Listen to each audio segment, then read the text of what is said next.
Welcome, real American heroes. This is Geek Salad's Road to Infinity War. I'm Andy. Mike. And we are now doing, this is the fifth?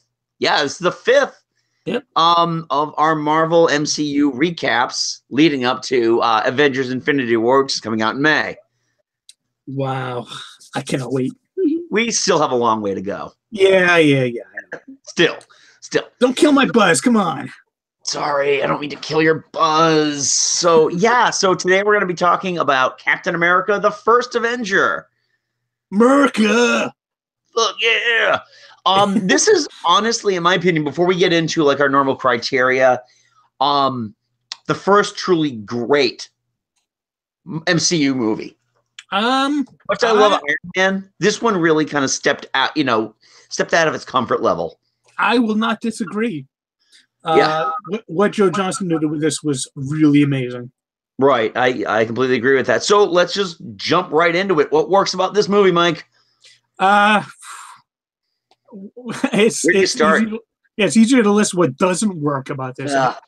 For one, making it a period piece set in World War II was a brilliant. I mean, granted, with Captain America, it's pretty much the only way you could kind of kick it off, but it was still very, very well done.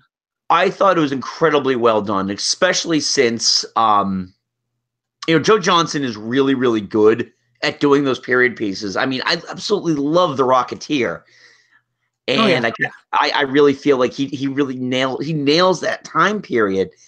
I think the other thing with this movie too is that I was worried about the corniness of the 40s Captain America, and we didn't get that. We got someone who is truly a genuinely amazing human being.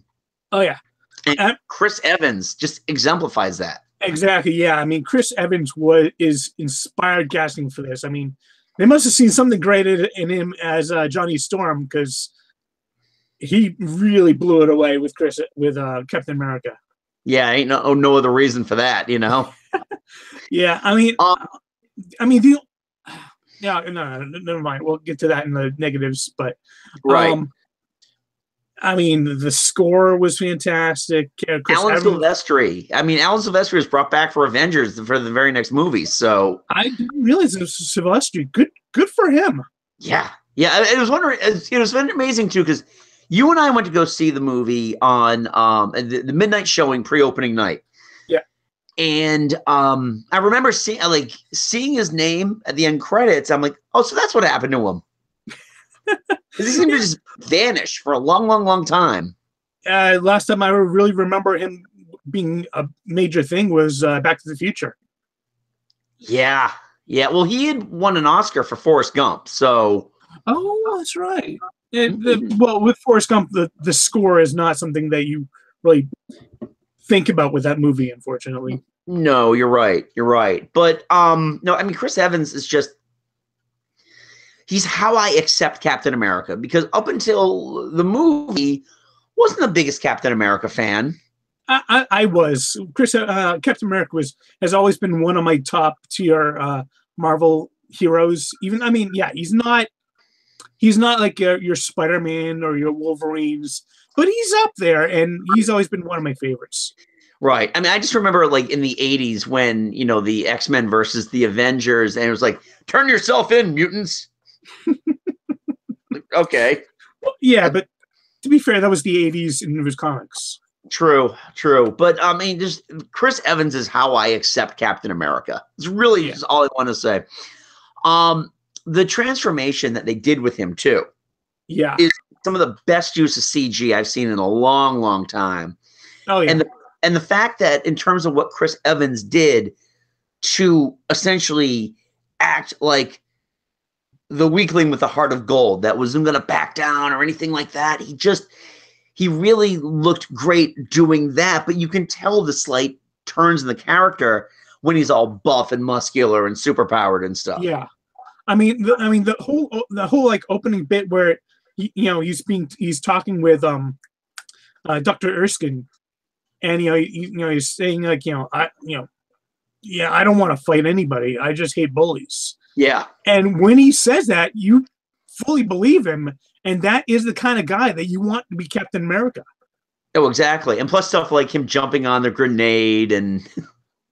Oh, yeah. I mean, you can take that a few different ways. He's still skinny. Oh, speaking of which, let's talk about the supporting cast. Haley Atwell, Tommy Lee Jones. Tommy Lee Jones was playing Tommy Lee Jones, but he was doing like the good, fun version of Tommy Lee Jones. Yeah, not the grumpy Tommy Lee Jones that you have been getting lately. In like latter Men in Black sequels, that Tommy Lee Jones. Who played Dr. Erskine? Dr. Erskine was Stanley Tucci. Yes, he did a great job as Dr. Erskine. Stanley Tucci is a really good utility supporting actor. Like, he's really good for like the small parts that you bring him into a movie and then let it go from there. I mean, he brought the kind of heart but also humor to that character. That, I mean, for the small amount of time that he's there, you fully believe the relationship that he builds with Steve Rogers. Yeah, I agree. And let's not talk about my beloved Haley Atwell's. Oh, I mean, there's a reason why they gave her own series. Yeah, the people at Marvel absolutely adored her, and you can tell she's and with the way that the MCU movies work, she's another one in a long line of women that don't need to be rescued. Right. There's no point she needs to be rescued in First Avenger at all. No, not at all. In fact, she holds her own quite a few times. Yes. Just amazing performance. Just very subtle. Not too showy. I like that you could tell that there was something building between them. Yeah, the relationship never really said. Yeah, I mean, it was definitely there, but I mean, when they finally kissed at the end, like right before he gets on the plane, and then there, of course, that final conversation. I was getting choked up because they built this great relationship between the two. Yeah. I also like the bit too where he's got to jump on the plane and she kisses him, and then Tommy Lee Jones looks and says, "I ain't kissing you." Tommy Lee Jones with his great. I mean, he was the comic relief of the movie, but he wasn't the comic relief of the movie. He wasn't. He was the moments of levity in the movie because Cap isn't normally a funny guy. He gets funnier. I think that in subsequent films he really kind of builds that. Hey, I understood that reference. But pretty much everything about just the overall look and feel of the movie works really, really, really well. You know what? I'm aiming. Marvel typically does have a villain's problem to a certain extent, but I didn't see it in this movie. I thought Hugo Weaving as a Red Skull. Okay, let me ask then. How are you ranking the Red Skull? As far as the Marvel villains go? Well, not in terms of the Marvel villains, but just did he work or did he not work? I'm going to say he worked for me. Okay. He would. I mean, he wasn't. He's not going to go down as a Loki, but for what this movie needed the villain to be, he was spot on. I thought. I thought he was really, really good. Kind of knowing, the length that the character has been through, and that the Red Skull, to some extent, is still kind of an active villain today. It was surprising to just kind of kill him off so unceremoniously. Well, did they kill him off? We shall see in May. Oh, God, you're right. But, that's the problem, though. Hugo Weaving really didn't want anything to do with this movie afterwards. Well, that's also the benefit of the Red Skull is you can really have anybody under that Red Skull. That's true. That's true. Yeah, because Hugo Weaving, I mean, he has to come back if they make him, but he doesn't want to come back. What were your thoughts on Arnim Zola, Toby Jones's character?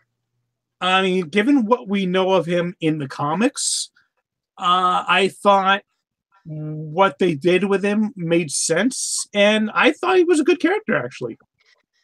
I thought he was okay. He was definitely more the sniveling toady in this one. Obviously, when we move on, there's a bigger part to that. Yeah.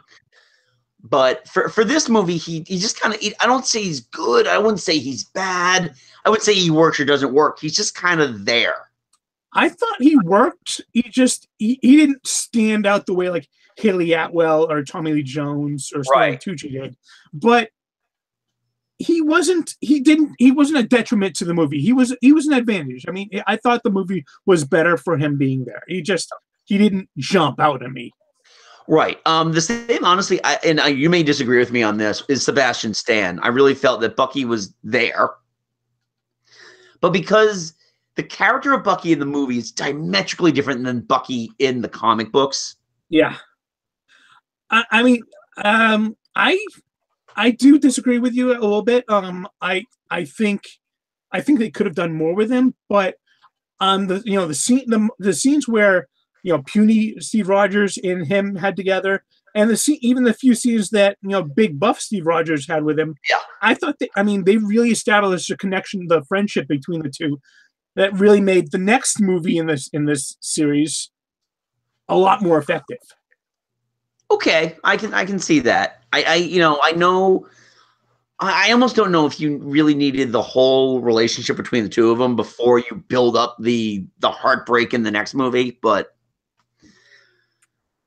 Yeah, all right. I mean, when they're going on that double date, and when he calls him out on like trying to get into the army, there's so many different places. I saw that friendship, that connection. I thought it was very, very well established in that one. Okay. Now, what didn't work? I mean, it's not a big list, but for me, when you say like the transformation of him, I did like the transformation itself. Yeah. I'm not gonna lie. Every time I see puny Chris Evans, it throws me off a little bit.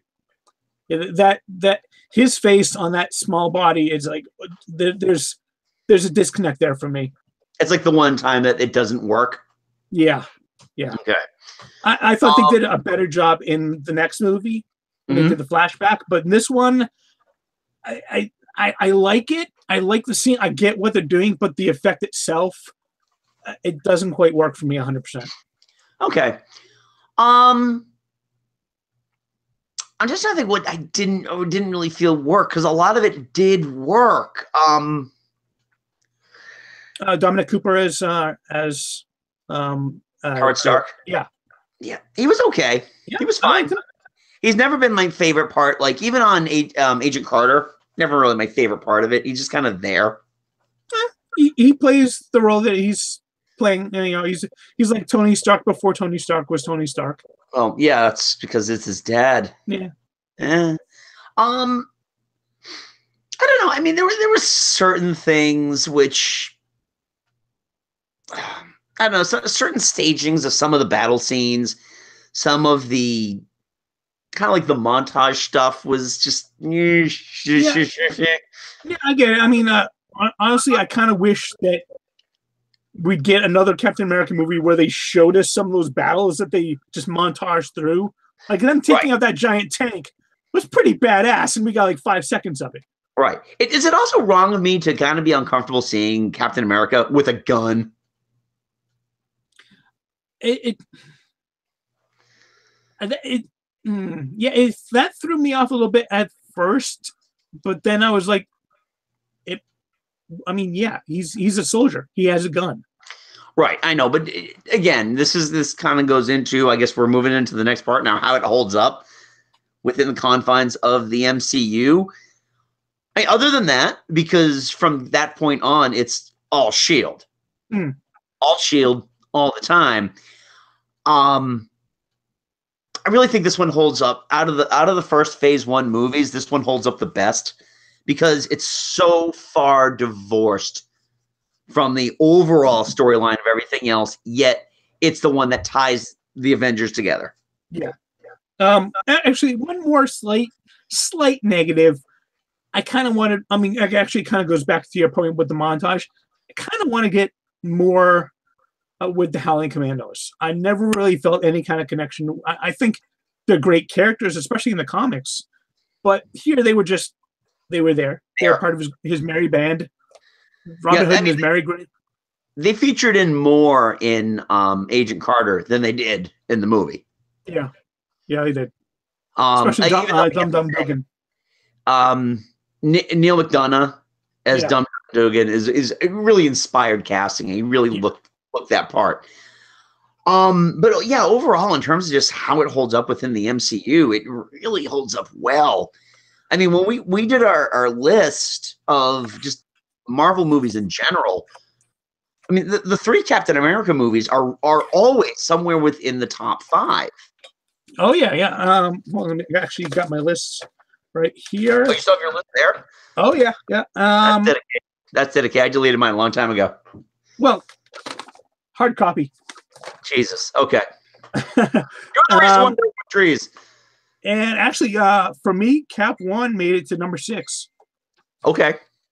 I think mine might have been a little lower, only because I like the other 2 better. I mean, obviously, you know my thoughts on Civil War. Yeah. But yeah, no, it really does a great job of holding up. And I will say the bumper the part in the beginning where they find his shield frozen, and then the part at the end where he wakes up in New York. Yeah. A very effective way of transitioning him into the present period. By the way, how dumb are they for actually doing a recording of a baseball game that happened before he was frozen? He was definitely fighting in the war for a couple of years. They might have just gotten something from like maybe 1946. Well, yeah, but I think they also didn't really quite realize like which games he watched and which games he didn't. So, well, yeah, that's true. He was at that game. That's the thing. He was at that game. Yeah, and that was probably pre-experiment, so they didn't really have keep tabs on him before that. True. So, overall, out of Phase 1, this is the best Phase 1 movie. Well, if you disregard the next movie that we're talking about, yes. Of course you do. The Avengers doesn't count for anything yet because we have to do the phases that lead up to it. But yes, other than that, this is my favorite Phase 1 movie. Okay. So, with that said, spoiler alert, guess what's next week? Yes. Oh boy, I can't wait to talk about this one. That might actually end up being a super long episode. Yeah, that might hit 30 minutes or so. But okay, so if you like this one, if you haven't watched any of our Road to the Infinity War yet, please subscribe to this channel on YouTube. Give this video a like, comment below. Also, check out our other works at geeksalad.podbean.com, which is also...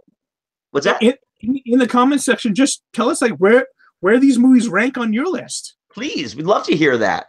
But you can also check out our other works at geeksalad.podbean.com, which is also available on the Stitcher app, the Podbean app, and at the iTunes store. We actually yesterday just released our Gala musical episode, along with our Spotify and YouTube playlists for said musical show. And we talked about a lot of musicals. Oh, it was a long show. Yeah. But yeah, you can just get everything right from the Geek Salad archive, including more videos, because stand by, next week we are talking about the Avengers. So excited. So excited. Yes. So, all right. So until next time, I'm Andy. I'm Mike. Go forth and be nerdful. We'll talk to you later.